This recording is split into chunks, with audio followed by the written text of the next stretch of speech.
सत साहिब सतगुरुदेव की जय। बंदी छोड़ कबीर साहिब जी की जय। बंदी छोड़ गरीबदास जी महाराज जी की जय। स्वामी राम देवानंद जी गुरु महाराज जी की जय हो।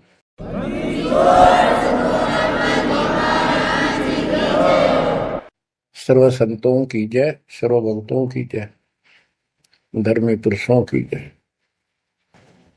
श्री काशी धाम की जय, श्री सुडानी धाम की जय, श्री क्रोथा धाम की जय, श्री बरवाड़ा धाम की जय। सत साहिब गरीब नमो नमो सत पुरुष को नमस्कार गुरु के नहीं। सुर नर मुनिजन साधुआ संतों सर्वसदी नहीं। सतगुरु साहेब संत सब दंडोतम प्रणाम। आगे पीछे मद हुए तिनको जा कुर्बान। नराकार निर्विषम काल जाल भय बंधन। निर्लेपम निज निर्गुणम अकल अनुपेशंदनम। सोहम सुरति समापतम सकल समाना निर्तल। उज्ज्वल हिरंबर हरदम अम्बे पर्व अथाह वार पार नहीं मध्य तुम।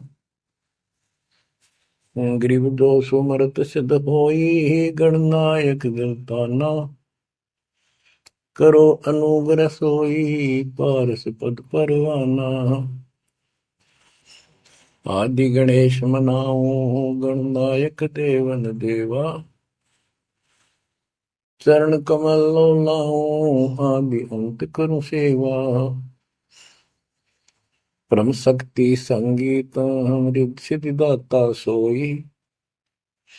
अविगत गुण अतीतम सत पुरुष निर्मोही। जगदम्बा जगदीशन मंगल रूप मुरारी। तन मन अर्पो शीसम भक्ति मुक्ति भंडारी। सुर नर मुनि जन ध्यामय ब्रह्मा विष्णु महेशा। शेष सहस मुख गावै पूजै आदि गणेशा। इंद्र कुबेर सरीखा वरुण धर्म राय जावै। समर्थ जीवन जी का मन इच्छा पल पावै। 33 कोटि अदारा ध्यावै सहस 88। उतरै बहुजल पारा कट है यम की फांसी। कबीर सतगुरु के उपदेश का सुनिया एक विचार। जय सतगुरु मिलते नहीं जाते नरक द्वार। नरक द्वार में दूत सब करते खेचा तान। उनसे कभू नहीं छूटता फिरता चारों खाने। कबीर चार खानी में भरमता कबहू न लगता पार।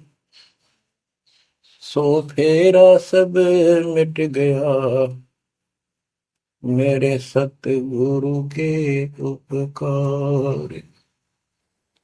जय जय सतगुरु मेरे की। जय जय सतगुरु मेरे की। सदा साहिबी सुख से बसियो। अमरपुरी के डेरे की। जय जय सतगुरु मेरे की। जय जय सतगुरु मेरे की। सदा साहिबी सुख से बसियो। अमरपुरी के डेरे।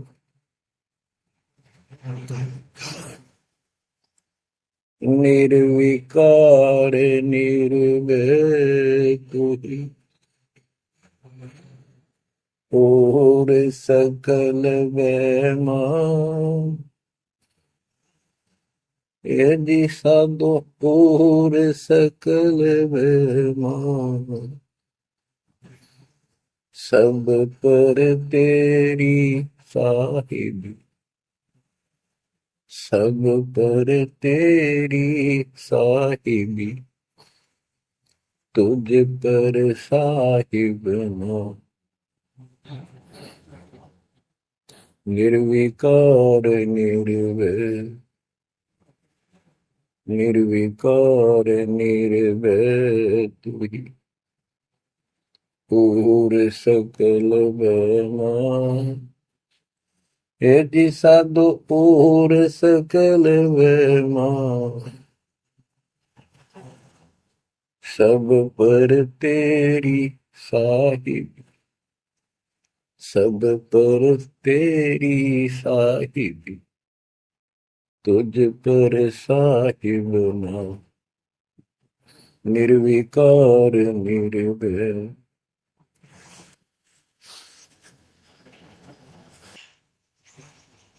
परम पिता परमात्मा कबीर जी की प्यारी आत्माओं, परमेश्वर की असीम रजा से, अपने पिता की असीम कृपा से आज इस घोर कलयुग के अंदर अपने को धर्म कर्म करने का प्रॉपर ज्ञान हुआ, विशेष ज्ञान विधिवत, और सच्चा ज्ञान, सच्चा भगवान, सच्ची भक्ति, और आपको पूर्ण सतगुरु प्राप्त हुआ। जो इस गंदे लोक में आकर हम परमात्मा को फिर भुला दिए, भूल गए, भुला दिया हमारे को, भूले नहीं। ये त्रिगुण में माया, रविगुण धर्मा से निकल रहा गुण, सतगुण विष्णु जी से, तनगुण शंकर जी से हमारे ऊपर इतना जबरदस्त प्रभाव रखता है कि हम सब भूल जाते हैं और इनसे प्रेरित होकर के सारे उल्टे काम करें। ब्रह्मा जी के गुण से या ठाठ बाट की इच्छा होती है, राजपाट की इच्छा होती है, और संतानोत्पत्ति बाई फोर्स कराई जाती है, जीव के वश का नहीं होता। और फिर ममता मोह एक ऐसा रोग लगा रखा है, ये सबता लग जाता है। किसी से 10 दिन ठीक से बात कर ले, उससे मोह हो जाए, और अपने परिवार में जन्म लेने वाले बच्चों को से तो होना ही होना, हुआ तो 8% सीने से लगाते हैं उनको। तो होता क्या है, ये काल का आहार तैयार करवाया जाता है। गीता अध्याय 7 श्लोक 12 में कहा है कि अर्जुन, रजगुण तमगुण सतगुण, रजगुण ब्रह्मा, सतगुण विष्णु, तमगुण शिव जी, इन तीनों गुणों के द्वारा जो कुछ भी हो रहा है उसका निमित्त मैं हूं, मैं इनमें नहीं, यानी मैं इनसे अलग हूं, ऊपर हूं। रजगुण ब्रह्मा से उत्पत्ति, सतगुण विष्णु से मोह ममता एक दूसरे में जकड़ देना, सतीथी बोल रहे हैं इसको, अब टिके रहे यहाँ पर, और तमगुण शंकर से संहार। ये है यहाँ का प्रोसीजर। हमारी आंख कतई नहीं खुलती क्योंकि प्रेशर ज्यादा है, इतना दबाव है, जीव की अवस्था नहीं है। आपको इतना ज्ञान सुना दिया और सुना रहे हैं, इस ज्ञान से आपके अंतःकरण में ये फाइनल हो जाएगा एक दिन, क्योंकि बार बार कोई वस्तु सुनते हैं उसका धीरे धीरे धीरे धीरे असर बनना शुरू होता है। हम बातें सुनते हैं, सत्संग सुनते हैं, विचार मालिक के सुनते हैं, वाणी सुनते हैं, तो एक बार तो कति वैराग आ जाता है कि सचमुच बहुत गलत जगह फंस गए या कुछ भी अपना लेंगे। और उसके थोड़ी सी देर के बाद, क्योंकि मेरे को और काम भी करने होते हैं, ये व्यवस्था यहाँ की ऐसी है, तो फिर शाम तक कति भूल पड़ जाती है, बस मंत्र कभी कभी याद आ जाते हैं करने हैं। सुबह दोपहर शाम की वो नियमित सतुति भी याद रह जाती है। बाकी समय हम ज्यादातर अन्य कारोबार के सिलसिले में, रोजगार के सिलसिले में बातें करते रहते हैं। वह फिर से थोड़ी सी भूल पड़ जाती है फिर जब सत्संग सुनते हो फिर जागृति आती है। ये ऐसे चलेगा, चलने दो। जैसे आपको बताता हूँ, बार बार दास बताता है कि आप बच्चे स्कूल में जाते हैं, अध्यापक आता है, अपना उसका पीरियड लेता है, सबको सावधान करता है, ध्यान से सुनो, लाइन में बैठ जाओ। तो हम बहुत सतर्क होके उनकी एक एक बातों को सुनते हैं, नोट करते हैं, लिखते हैं, फिर याद करते हैं। उसके बाद हम फिर खेलते कूदते भी हैं, बच्चे घर का भी काम करते हैं, माँ बाप का हाथ भी बटाते हैं। लेकिन जो स्कूल के अंदर जो बातें सुनी थी, जो ज्ञान सुना था, वो एक अलग कोने में, मन के हृदय के अलग कोने में डिपॉजिट होना शुरू हो जाता है। और उसके अतिरिक्त हम और भी काम सारे करते रहते हैं जो पहले भी कर रहे थे। एक दिन हम विद्वान बन जाते हैं, वो काम फिर भी कर रहे हैं। इस ज्ञान को रह रहकर सुनने से एक दिन आत्मा कति दृढ़ हो जाएगी कि इस संसार में एक दिन भी रहने का नहीं है, ये संसार एक दिन भी। और कभी भी फिर शरीर यहां से छूट जाए, जाने का टाइम आ जाए, नो प्रॉब्लम। हमारी आस्था सतलोक में जाने की होगी, क्योंकि हमने वहां जाने का टारगेट बना रखा है। पहले तुम्हारा कोई टारगेट नहीं था, मेरे पास जाएंगे कहा। उसमें कोई बच्चे में मोह हो जाता, परिवार में मोह रह जाता, यही कुत्ते बनकर जन्म ले लेते। कबीर साहब कहते, जहां आशा तहां बासा हुई, मन कर्म वचन सुमरियो सो। गीता गए 7 श्लोक 6 में यही स्पष्ट किया है कि अर्जुन अंत समय में जो जिस भी भाव में भावित रहता है, जिसके ऊपर जिसमें आस्था रहती है, वो उसी को प्राप्त होता है। जब तक हम भक्ति नहीं करते, इस ज्ञान से परिचित नहीं होते, तो हमारा संसारिक संसारिक यानी परिवार में, संपत्ति में, इसमें कभी हम जकड़े बैठे होते हैं। एक उदाहरण दिया करते थे गुरुदेव, एक बूढ़े की मृत्यु होती, किसान था, पशु रक्षा करते थे, मृत्यु होने लगी, उसकी जुबान बंद हो गई। आसपास परिवार के सदस्य आगे, पिताजी तो अंतिम टाइम आ गया, वो आगे। तो थोड़ी देर के बाद वो ऐसे संकेत करने लगा, ऐसे इशारा हाथ से। उन्होंने सोचा भाई पिताजी कुछ कहना चाह रहे हैं, हो सकता कोई धंधा रखा और बताना भूल गया, वो अचानक मृत्यु होगी। एक डॉक्टर बुलाया, उसने पता था कि एक बार ये बुलवा देगा, 500 रुपये लेगा, ऐसा इंजेक्शन लगाता है।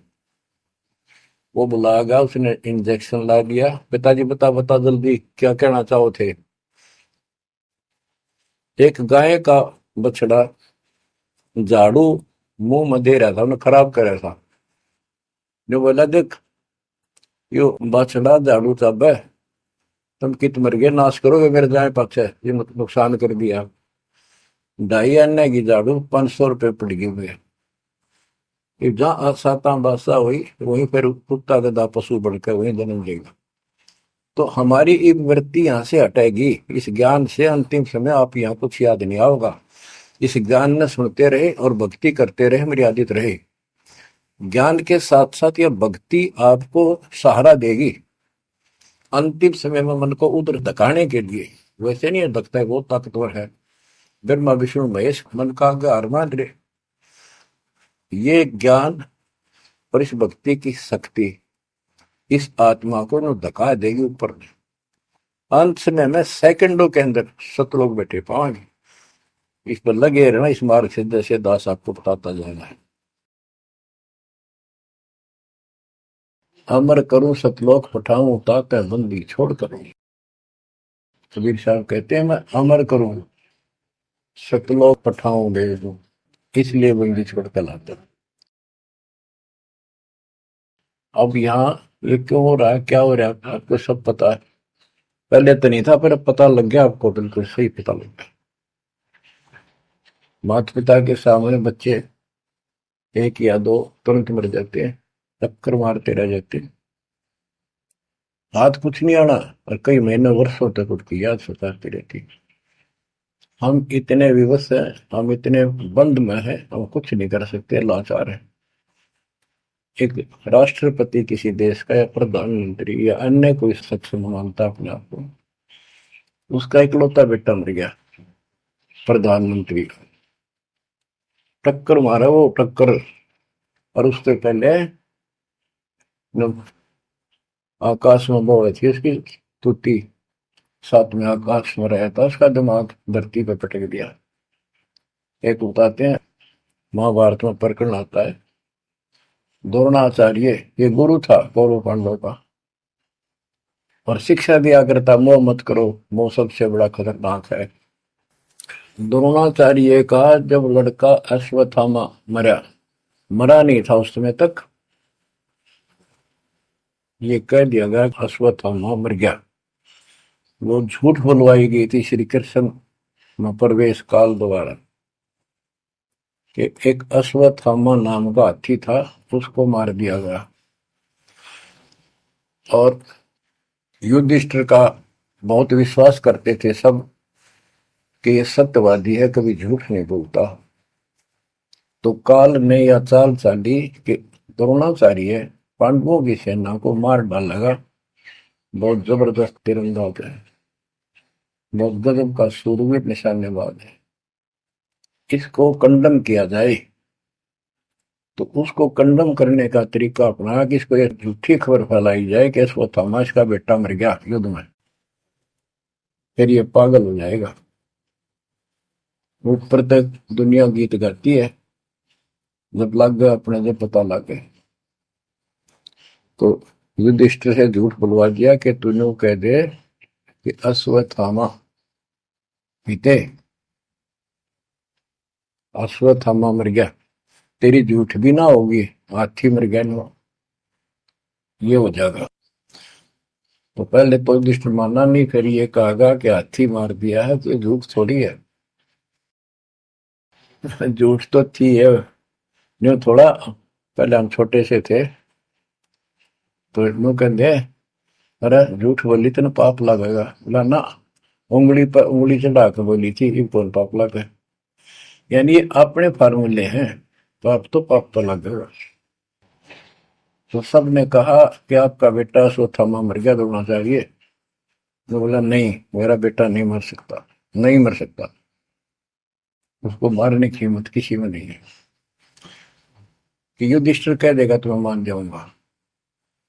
तब युधिष्ठिर ने कहा अश्वत्थामा हिते नर व कुंजर, नर तो जोर तो बोल दिया, व कुंजर, भाई हाथी आदमी या हाथी, ये नहीं कह सकता, वो मन मन में बोल दिया। तो यह बात सुनकर अश्वत्थामा हिते, अश्वत्थामा मारा गया। आगे कड़ा सुना था द्रोणाचार्य, नरवा कुंजर कह गया वो, इतना पागल ने ढाल हो गया, टक्कर मारा, कति कंडम हो गया, उसने हथियार भी नहीं उठा उसने। और पांडवों ने वो गढ़ जीत लिया उस साइड का जहां वो मोर्चा डटे खड़ा था। तो बच्चों, ये मोह इतना जबरदस्त है, जीव के बस का नहीं है। और बनता कुछ नहीं, बचाओ कुछ नहीं। तो इसका बचाओ अब है तो ज्ञान हो। ये ज्ञान जो दास बता रहा है, ये आपके हृदय में जच या कति, ये कुछ भी अपना नहीं है। 100 की 100 साची है, पर मन मानने तैयार नहीं, आत्मा को दबाए रखा है। ये सब काल आहार हमसे पैदा कराया जाता, जैसे कसाई बकरे पालता है। कसाई बकरे पालता है, उनके लिए चरागाह बनाता है, सुंदर तालाब बनाता है पानी पीने के लिए, उनके लिए छाया, गर्मी, सर्दी, ओलों से बचने के लिए शेड डालता है। पहले झोंपड़ी डाला करती थी, तो उस घास फूस के और लकड़ी, अब टीनों का शेड बनाते, पंखे लगा दिए गए। और ये समझो कि जैसे कसाई ने 3 पाली रखे हैं नौकर, एक बकरे मोल लाके वहां छोड़ता है, दूसरा उनकी पालन पोषण करता है, और तीसरा उनमें से निकाल के और अपने कटवा देता, बेच देते हैं, कसाई को सौंप देता है। ये प्रोसीजर है यहाँ पर। जैसे कसाई कभी कभी आता रहता है, बकरों को देखता है, संभालता है, तो उनके कमर पे हाथ मारता, शरीर पे, और वो उसको अपना एक बहुत हमदर्द मित्र मानते हैं, मालिक मानते हैं। देखो हमारे को कितनी सुविधा दे रखी है, पानी क्या, घास क्या, गर्मी सर्दी से बचने का। वो देखता तो हाथ मार के ऐसे है कि ये कितनी कीमत का हो गया, कितना मांस है इसमें।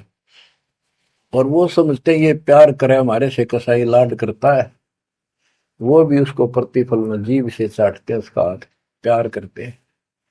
और कई कई तो उसके ऊपर पैर फैला कर उसको प्यार देना चाहते, सीने से लगाना चाहते हैं बकरे।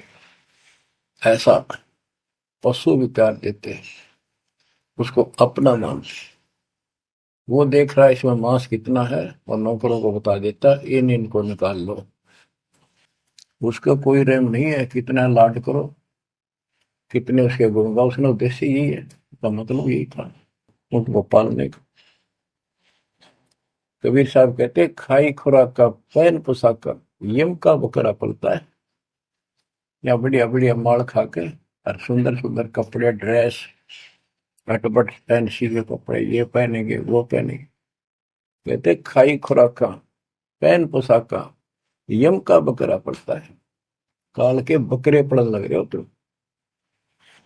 इन बातों को बच्चों अच्छी तरह हृदय में बैठा लो एक कोने में। संसार में रहेंगे, रहना पड़ेगा, लेकिन परमात्मा की शरण में रहेंगे, मर्यादित रहेंगे। काल का कोई अटैक आप पर नहीं होगा, ना आपके परिवार पर होगा, ना किसी धन संपत्ति व्यवसाय पर होगा। ये सत्कर मान लेना। हम मर्यादा को हल्के में ले लेते हैं, और ये हमारे विनाश का कारण होता है। गलती हम करते हैं, कोई काल का ऐसा अटैक आने का समय हो गया और वो नुकसान हो गया, तो भक्ति और छोड़ देते हैं, हो गया सर्वनाश।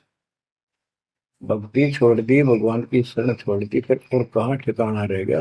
कटी पतंग हो गए।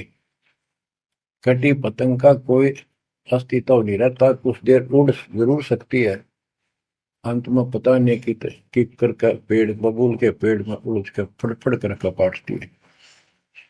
ऐसे फंसे रह जाओगे तुम इस काल के जाल में, कांटेदार झाड़ियों में, इस गंदे लोग। तो बच्चों इस बात का सख्त ध्यान रखो, यदि आपने यहां से निकलना है, मर्यादा ना टूटे। और मर्यादा ये पता नहीं कितने प्रकार से टूट जाती है। जैसे हमने किसी को सेवा दे दी, भाई क्या सेवा कर लो, शुक्रिया दाता का, मजदूरी मिली, खुश हुई, फिर कह दिया ये त्याग दे, छोड़ दी, दूसरे को दे दी। बता फिर दुख क्यों मानना, फिर दुख मानते। मैं ये समझा, इतना ज्ञान होकर भी तुम ऐसी बातें करते हो, तो शुक्र मनाओ और 100 बार हाथ जोड़ के भाई बहुत अच्छा, गुरुदेव का आदेश है, ये भाई सेवा कर लेगा, मुझे भी और सेवा दे दियो कोई, मेरी नीयत से सेवा करने की। अन्ना मिला तो अपना सबर करे, भक्ति करे, सत्संग में जाओ। 100 सेवा है असल में करने वाले को, बहुत सी सेवा होती है। तो एक बात का बंद कर नहीं बैठना चाहिए। ये प्रार्थना आती है, मेरे को कोऑर्डिनेटर की सेवा फेर दियो, ये भी कमजोरी है। जैसे एक डॉक्टर के पास बूढ़ा आदमी गया, कमजोर सा, और दोस्ता में अस्थि पिंजर बने जा शरीर का, जाके बता डॉक्टर जी मैं खड़ा होता हूँ तो चक्कर आते हैं, क्या करूं। डॉक्टर बोला कमजोरी है, वीकनेस ऑफ बॉडी। बोला पिंडी दुख है, पिंडी पैरों की। डॉक्टर बोला कमजोरी है। फिर वो व्रत बोला जी, मेरे सारा शरीर में भड़कुआ रहती है, यानी सारे शरीर में दर्द सा बना रहता है, चबक चबक नाड़ी करती है। डॉक्टर बोला कमजोरी है। वो वृद्ध गुस्सा होकर बोला डॉक्टर ने, तो डॉक्टर है गम चक्कर है, एक का बात जाना है कि कमजोरी है, कमजोरी है, और भी तुम्हें बताओगा। डॉक्टर बोला ये भी कमजोरी है, this is also due to weakness. ये क्रोध भी कमजोर आदमी ने घना आया कर, यह भी कमजोरी है। तो बच्चों यह सारी ये कमजोरी है जो मर्यादा से नारी हटकर करोगे, चाहे कुछ भी कर लियो। मर्यादा को हल्के में ना लो। जैसे हमने इतने सारे नियम बना दिए, भक्ति करनी है तो इनका पालन करना पड़ेगा, नहीं तो फिर गधे बनकर कुमार के नियम में चलना पड़ेगा। एक कदम भी अपनी मर्जी से नहीं जा सकते, बैल बनकर नाथ डल जाएगी, छच्चर बनकर बग्गी में दौड़े जाओगे, रेड़ी में, फिर चलेगी क्या आपकी मर्जी। असंग जन्म तन मृत्या हो गए, जीवित क्यों ना रे। दवा दस दर मद मैल मठ बोरे, बोर ना दे धरे रे। तो बच्चों जीवित मर लो, इन बातों को छाती में धर लो, हृदय में बैठा लो, कति मस्तिष्क में। ये संसार आपका नहीं है, ये परिवार आपका नहीं, ये संपत्ति या कार कोठी तेरी नहीं, गरीब काया तेरी है नहीं, ये माया कहां से हो। चरण कमल में ध्यान रख, इन दोनों को खो, इनको भूल जा, अपने गुरु जी के चरणों में ध्यान रख, उनके बताए दिशा निर्देश के आदेश से आधार से अपना जीवन निर्वाह कर। बच्चों आंख खोल लो, बार बार ये बातें बताई जाती हैं। जब ऊक चुक हो जाएगी फिर तो रोना शेष रहेगा, नथिंग एल्स। इस मार्ग में अहंकार इंसान को मारता है। किस चीज पे अहंकार करो, माया होगी तो अहंकार होगा, कोई पोस्ट पद ठीक सी होगी तो अहंकार होगा, शरीर स्वस्थ है, थोड़ी सी जान, अहंकार हो गया। एक परिवार में 5-4 लाठी ठानिया हो गए तो अहंकार हो गया, और अपने बॉडी की ताकत का अहंकार। और भी सैकड़ों कारण है जो इंसान के मन में दोष पैदा हो जाता है। तो ये इंसान का सबसे बड़ा खतरनाक शत्रु है। परमात्मा को अहंकार पसंद नहीं, और छोटी मोटी गलती को माफ कर सकता है। रावण था जिसे अहंकार नहीं छूटा, 10 मस्तक सर भी काट दिए, 10 बार काट दिए तो वापस दे दिए, ले भाई। ये सारा कुछ खेल कबीर साहब का किया, सारा कुछ। ये आत्मा परमात्मा की है, चाहे आज राक्षस है, चाहे कोई कसाई है, चाहे देवता है, चाहे ब्रह्मा विष्णु महेश है, चाहे कीड़ी आती छोटे जीव है, कोई स्त्री पुरुष है, बालक बच्चे, जीव जंतु सब उसके हैं। काल चाहता भक्ति से खत्म हो जा, ये भक्ति में इनकी आस्था खत्म हो, मालिक चाहता है इनकी भक्ति में आस्था खत्म ना हो, फिर तो कति गए काम क्या। जो भी जैसी साधना मालिक के नाम पर बैठ कर कहीं कर रहा है, उसके पिछले संस्कार से, उस भक्ति से जो उसको मिलना है, उसके साथ साथ परमात्मा उसको सहारा देते हैं। जैसे रावण ने सिर काट दिया शिव जी के निमित्त, तो भगवान के नाम काटा उसने, वो भगवान की खोज में निकला था। साधना गुरु गलत मिलने से उसको मार्ग गलत मिल गया। पिछले जन्म के संस्कारी ही इतने सेक्रीफाइस कर सकते, इतनी कुर्बानी कर सकते, वैसे नहीं हुआ करते। तो पिछले जन्मों में वो भगवान का भगत रहा है, फिर इतना बिगड़ गया कि राक्षस बन गया। तो उस मालिक ने उसको 10 शीश वापस दिए, लेकिन बकवाद करी तो अंत बुरा हुआ। उसके कर्म में जो सिद्धि सिद्धि की, उनसे धन दे दिया, वो धन भी यही छोड़ गया। गिरफ्त सर्व सोने की लंका होती, रावण से रण दी, एक पलक में राज विराजी, जम के पड़े दी, मन तो सुख के सागर बसरे, और न ऐसा यसरे। क्या मांगो कुछ थिर न राही, देखत नैन चला जग जाई। एक रजपूत सवा लख नाती, उस रावण का आज दीवान बाती। एक पुत्र मांगते फिरते हैं, एक बेटा देते। हे भगवान, बेटा हो गया। बेटियों की तो हम गिनती नहीं करते, बेटा चाहिए बेटा। वो किस लिए वो गलतफहमी पैदा कर रखी थी कि बेटा ना हो तक गति नहीं होगी माँ बाप की, क्योंकि अंत समय में जेठा बेटा, बड़ा पुत्र माँ बाप का अंतिम संस्कार कराए, यानी उसने फूका है, फिर उसकी अस्थि डाल करावे, फिर उसकी क्रियाक्रम करावे, तो उसकी गति हो। और जिसका बेटा नहीं, उसकी गति नहीं हो सकती। उसको तो संतान वाला मानते भी को नहीं, मना नहीं करते थे। अब तो ये चांदना होगा, रोशनी होगी, बेटा बेटी है। कितनी मूर्खता का काम था। लेकिन काल ने तो उल्टी पढ़ाई पढ़ानी, उल्टा रास्ते डालना, वो होना एक परंपरा बनाकर बैठ गए। वो एक लकीर के फकीर होंगे। जैसे राजा दशरथ का सबसे बड़ा बेटा रामचंद्र था, उसको राज दे दिया। और बच्चों, फिर उसको वनवास देना पड़ गया मजबूरी में। रामचंद्र जी वनवास में चल पड़े।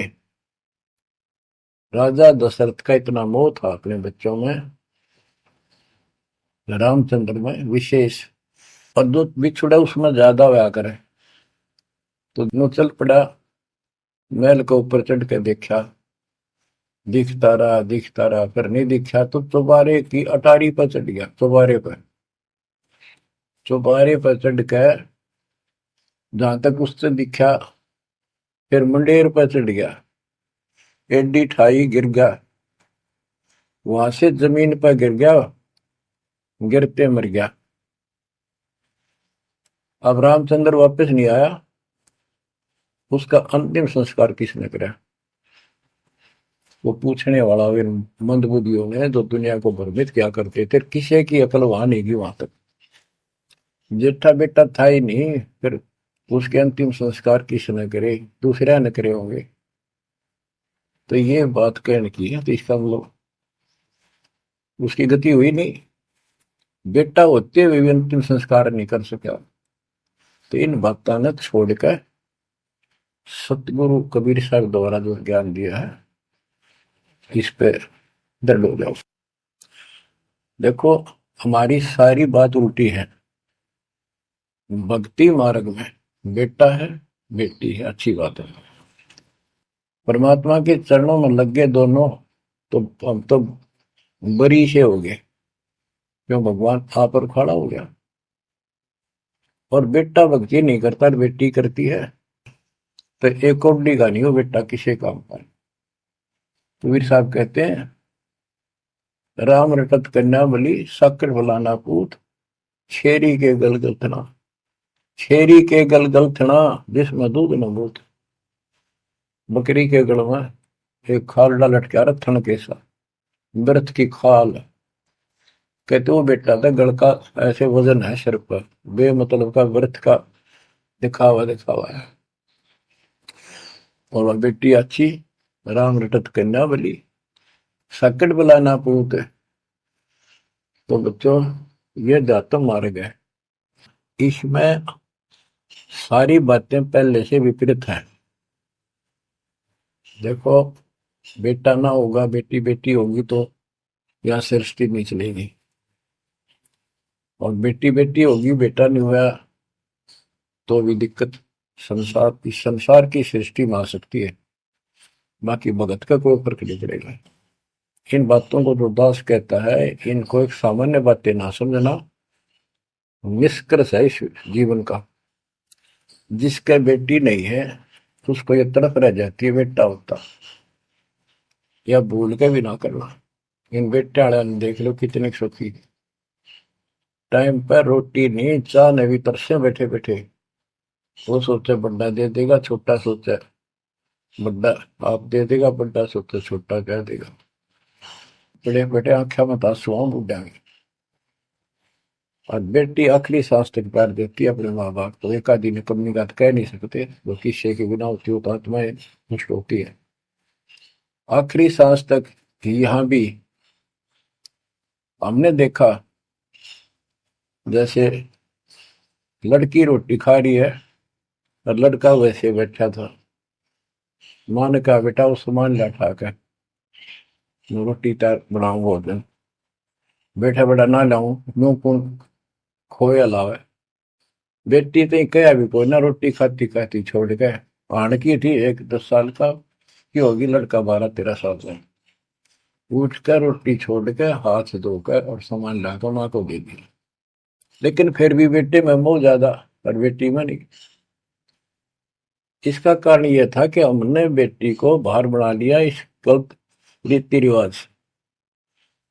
बेटी तो 15-16-20 साल की मेहमान होती है आपकी। ये तो परमात्मा की बेटी 2 गुना का सुधार करती है। आगे जाके घर बसावे, उस परिवार को भी सुधारे और माँ बाप के अंदर मुंह न्यारा रहे। तो भाव ये है कहने का, अगर बेटा नहीं है ना और भगत है, उसके ऐसा भगवान धरती पर नहीं। प्रथम तो वो है जिसका कति संतान नहीं, वो भगवान।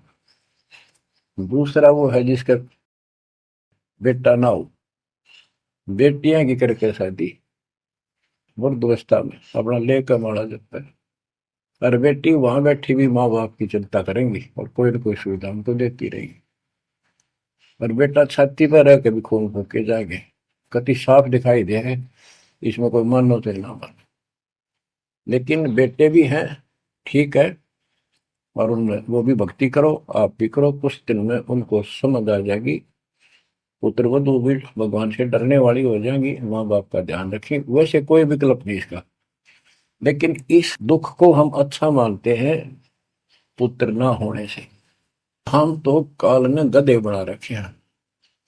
जितना कष्ट हमें रहे और वजन लग जा रहा है तो हम सीधे चला और कम हो जाता मानने को नहीं। हमारा तो जैसे एक माई का पुत्र मर गया 15-16 साल का, और भगत थी, टक्कर मारी, रोना पड़े है कि बस की बात है, पाला पोसा ले जाता का। फिर उसने थोड़ा सब्र हुआ जैसे। उस दूसरे जो एक और बिना भगत थे उनके पड़ोस में, जो उनके लड़के की शादी होगी और वह पत्नी थी बदचलन, उनको समझाने की चेष्टा करी कि तू ऐसा ना कर। लेकिन वह तो मानी नहीं, उसने वही फांसी खा ली।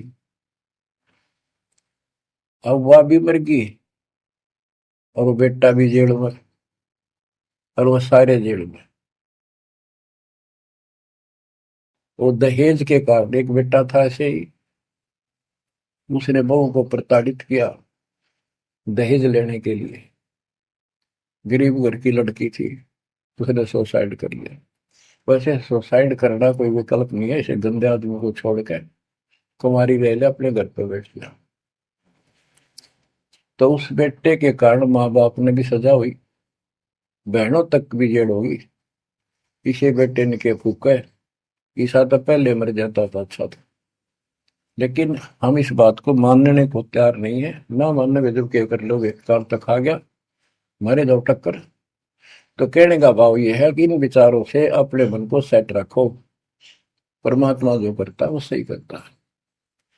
जैसे आपको बताते रहते हैं, एक बार हजरत मूसा जी, यहूदी धर्म के प्रवर्तक में, से किसी ने पूछा सत्संगी ने कि आज के दिन सबसे बड़ा इल्म वाला यानी ज्ञानी कौन है। उसने अपने आप को बताया। तो उसका अल्लाह बोला, जिसको खुदा मानते हैं, जिसने कुरान का ज्ञान दिया, बाइबल का दिया। कि मूसा तने ये बात बहुत गलत की, मुझे अच्छा नहीं लगा, तुमने अपने आप को कैसे कह दिया मैं सबसे विद्वान हूँ। अब मूसा जी भी अपनी जगह ठीक थे जी, यो ज्ञान आपसे प्राप्त हुआ, आप भगवान खुदा हो, और खुदा जो ज्ञान देता हुआ सबसे उत्तम होता है, मैं उसी के आधार पर कह दिया। बोला नहीं, तेरा ज्ञान तो अल खिजर के ज्ञान के सामने फासिक भी नहीं, कुछ भी नहीं है। तो अलखिजर के पास मूसा जी पहुंच गए। अलखिजर जी ने कहा, कबीर साहब थे वो, कि मेरी तो बातों को माननेगा नहीं, विश्वास नहीं करेगा, जो मैं को बातें माननी पड़ेगी, कोई ऑब्जेक्शन नहीं होना चाहिए, और बोल लेगा नहीं, सुन देखता देखता रही। वो बोला, मूसा जी बोले, बिल्कुल महाराज, जैसे आप कहोगे, मुझे सब्र करने वाला पाओगे, कति मैं ऑब्जेक्शन नहीं करूंगा आपकी बातों में। अगर तू खरा उतरा तो ज्ञान बताऊंगा, ना बताऊंगा नहीं।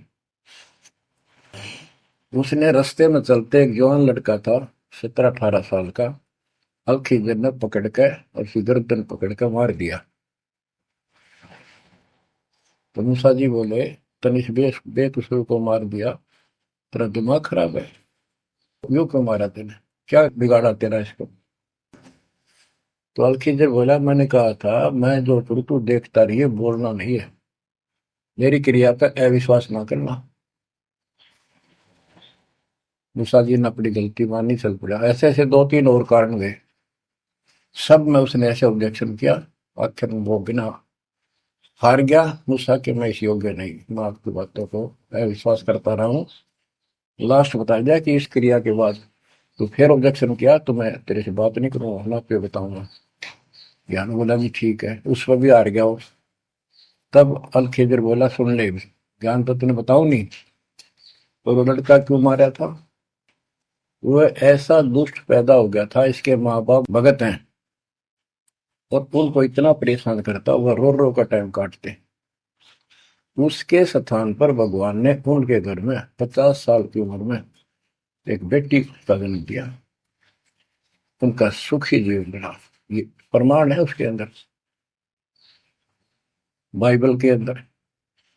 तो बच्चों, ये सत्कर मान लो, मालिक जो करे उसको सिंह मानो। ऊक चूक हो भी जा तो भगवान से दूर ना हो जाना।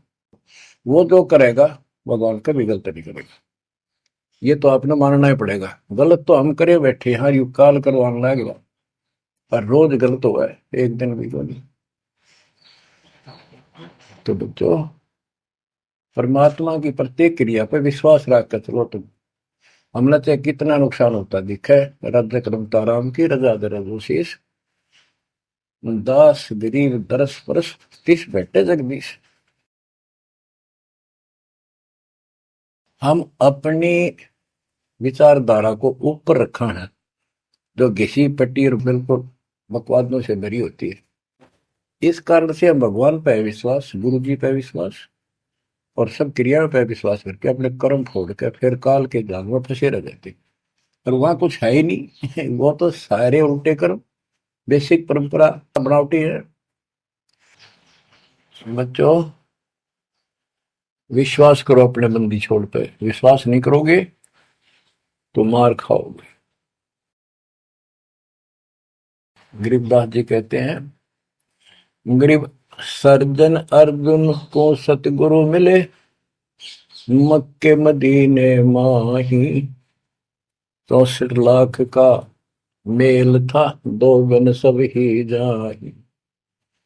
गरीब चंडाली के चौक में सतगुरु बैठे आए, 64 लाख गारत गए, दो रहे सतगुरु पाए। गरीब सरजुन अर्जुन ठाहरे, सतगुरु की प्रतीत, सतगुरु यहाँ ना बैठिए, जो द्वारा है नीच। गरीब ऊंच नीच में हम रहे, हांड चाम की दे, सरगुन अर्जुन समझियो, रखियो शब्द स्नेह। बच्चों, सरजुन और अर्जुन नाम के 2 मुसलमान थे। इनके नाम तो मुसलमान पद्धति पर थे। परमात्मा मक्का मदीने में गए तो वहां बहुत से चमत्कार किए। इन दोनों आत्माओं को समझ में आई ये बात। फिर ये सारी संगत में वहां मुसलमान थे, 2 वक्त मुसलमान हुए। इन्होंने कहा, वैसे तो काफी थे मुसलमान भी, पर ये विशेष दंड थे, सब नियमों का पालन करने वाले थे। तो इनका नाम बदल के सरजुन और अर्जुन रख दिया। परमेश्वर कबीर जी ने संगत की परीक्षा लेने के लिए एक लीला की। कि ये विश्वास करते हैं या नहीं करते हैं। क्योंकि भक्तों में गुरुदेव के आदेश का भी पालन कम होने लगा था। जैसे एक लड़की थी, उसको ज्ञान हुआ वो गलत काम करती थी, वैसा थी। अपना जीवन सुधारने के लिए मालिक से ज्ञान सुना, सत्संग में आने लगी तो संगत वाले उसको धिक्कारने लगे। गुरु जी से बताया, गुरु जी ने सत्संग के बाद उनसे कहा, भाई आपने इस चीज से कोई लेना देना नहीं, कोई सत्संग सुनेगा नहीं तो आत्मा कैसे साफ होगी, कपड़े को पानी साबुन लगेगा नहीं, उसका मैल कैसे उतरेगा। फिर भी वो जैसे तैसे अटपट करते रहते हैं। एक दिन मालिक ने परीक्षा ली, एक लड़की उस वैश्या को हाथी पर बैठाया, हाथी किराए पर लिया, हाथ में गंगाजल सफेद पानी बोतल में भर लिया जैसे शराब हो, लड़की के कंधे पर हाथ रख लिया, सारी काशी में घुमा दिया, साथ में रविदास जी थे। तो जितने भी सबको पता चलता है, लोग देखते गए, शिष्यों को बुला बुला के लाओ, देख हम तो क्या करते, वहां पर वैश्या तक जाती है, दुल्हा कैरेक्टरलेस है। पहले तो हम भगवान क्या करते उसको, इतने सुख दे दिए, जान निकली पड़ी थी, टोटा दुखी कर रहा था, शरीर में कष्ट थे, कहीं सुबह का रोटी भी नहीं थी, और इतने ठाठ कर दिए गुने दिनों में। जब तो भगवान थे, आज वो शैतान लगे। ये हमारी कमजोर बुद्धि, जीव बुद्धि की सोच थी। सब परमात्मा को छोड़कर दूसरी साधना करने लग गई।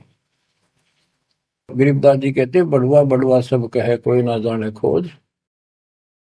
क्यों ऐसे किया था उस बालक ने, इसको कोई नहीं समझ सका। दास गरीब कबीर कर्म बट सिर का बोझ, कि वो इतने शिष्य बना लिए थे, उसका भार गुरु पे होता है उनको पार करने का। और वो सारे निकम्मे हो गए थे, अविश्वास कर रहे थे, मर्यादा का पालन नहीं करते थे, तो एक का झटके में सारे आप पड़ गए, वो भार सारा उतर गया। तो उस समय अर्जुन सर्जुन बाहर गए हुए थे, उनका ड्यूटी लगाई थी, तू जाया करो मुसलमानों के मेला में, वहां समझाओ लोगों को। तो मक्का मदीना से ये आए। उस समय सारी लीला हो चुकी थी, और कबीर साहब उनकी परीक्षा के लिए उस दिन भी उस लड़की के घर जा बैठे, वैश्या के आंगन में। अर्जुन सर्जुन को बताया कि गुरुजी तब भाई कति गिर गए, जुल्म कर दिया सरेआम, वैश्या के साथ साथी में घूम रहे थे, शराब पी रहे थे। अर्जुन सर्जुन को विश्वास नहीं हो रहा था कि ऐसी क्या बात कर रहे हो, ऐसी बात कहने से ही पाप लगता है गुरु जी के प्रति, तुम ये बोल क्या रहे हो। तो एक बोला, मैं अभी देख का हूँ, आज भी वहीं बैठे ना, एक ही ना, तो जा देख ले, देख लो जाके।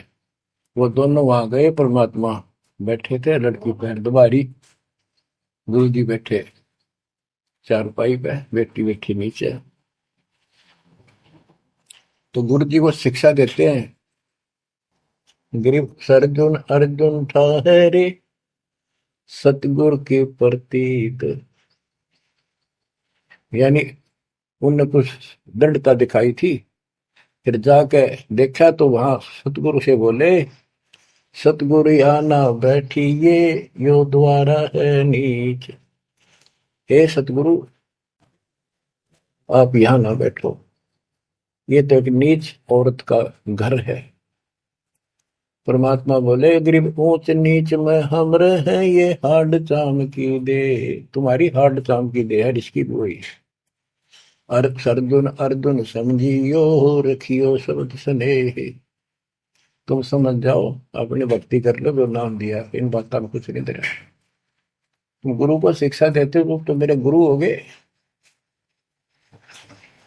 ऊंच नीच में हम रहे, ये हाड चाम की दे, सर्जुन अर्जुन समझियो, रखियो शब्द स्नेह। तो उनकी आंखें जब खुल गई, पैर पकड़ लिए, माफ करो गुरुदेव, मेरे नीच आत्मा है, हमसे बड़ी भूल होगी, क्योंकि वो चाहती है उनको भक्ति की। फिर परमात्मा ने कहा, बेटा कितनी बात बना लो तुम, मेरे प्रति वो भाव थारा हो नहीं सकता, तुम्हारे मन में मैल आ चुका है, और ईब मेरे इस शरीर से गुरु रूप से तुम पार नहीं हो सकते। फिर रोए बुरी तरह जी, फिर उद्धार कैसे होगा? फिर बता कि दिल्ली से 10 मील दूर पश्चिम की ओर किसी गांव में हम फिर आएंगे, हमारा एक भक्त आएगा, उसको दीक्षा देंगे, दीक्षा उससे लेकर तुम कल्याण को प्राप्त होगे। तो वो कहते हैं वहां से चल के वृद्धावस्था में हमायूं गांव है खरखोदे के पास, वहां आकर उनके कति वृद्ध हो गए, मालिक की कृपा से वो 200 साल जिए ऊपर से। और फिर गरीबदास जी को परमात्मा मिले 10 साल की उम्र में, उनको दीक्षा का आदेश दिया। तब उसने वहां से दीक्षा लेकर वहीं शरीर छोड़ दिया, छुड़ानी में। उनकी अभी तक हमारे सामने बताओ थे, हम जाने लगे थे कि अब 2-3 साल पहले, 10 साल पहले, या भोरी वाले महाराज आया करते गरीबदास जी, उन्होंने वो मंडी फुड़वा दी। उनके दोनों की यादगार बनी हुई थी, इसलिए फुड़वा दी कि लोग इन पूजन लाग जाए गरीबदास जी को छोड़ के। तो कहने का भाव यह है बच्चों, आंख खोल लो, इन बातों में कुछ इंदिरा, गुरु के प्रति कभी अविश्वास नहीं होना चाहिए, और परमात्मा की प्रत्येक क्रिया को शिरोधार्य होना चाहिए। आंख खोल लो, परमात्मा बार बार यह मौका नहीं देगा आपको। समझा है तो सिर दर पाओ, बोर नहीं रे ऐसा दम।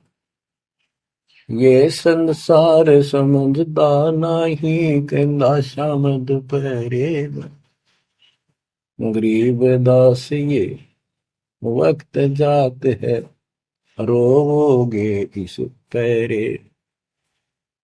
भक्ति नहीं करते वो न्यू रोएंगे, गलत साधना कर रहे वो रोएंगे। ये सच्ची भक्ति करके मर्यादित ना रहे तो तुम रोओगे।